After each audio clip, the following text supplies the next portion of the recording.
Well, the rehearsal was on the plane.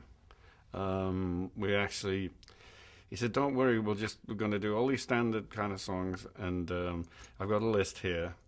And John and Eric had acoustic guitars, and they had a pair of drumsticks that weren't even mine, that were the wrong size. So, and I was playing on the back of the. It happened to be not full, the plane, because we were sitting in first class, but the back of the plane was empty. So they just grabbed the guitars. We went down the back of the plane, and I was playing on the seat. And John said, "No, we'll do the Carl Perkins version of this. You know, it's got an extra beat in it. That's all you got to remember."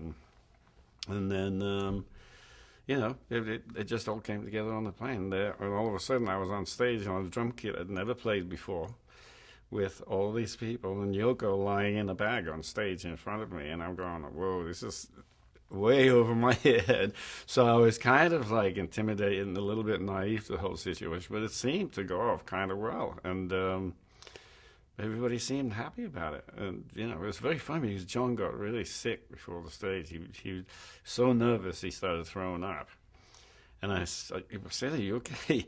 And he was in the corner kind of throwing up because he was really nervous during the first show since he was in the Beatles by himself. So, but once you go on stage, everything seemed to be fine. Yeah, I really, yeah, I know. I never really seen that before, but obviously he did. He was like, when he gets in front of the public, he kind of freezes up a little bit, but once he's kind of happening, it takes over and he's out there. But you're singing great. I mean, he's just it's just amazing to kind of like be sitting there playing and hearing his voice and playing along with it, you know, on the monitors. So it was incredible. Oh, it was like sensational. It was just, I think it was 25,000 people there. And it was downtown Toronto in this kind of semi-stadium park, like a small little stadium kind of thing. I don't know what they actually played there, actually, but they had a stage set up and it was jam-packed, and they received everything really well because, you know, obviously with him, it was like, and obviously the first time since he'd been with the Beatles on stage again. So it's pretty incredible.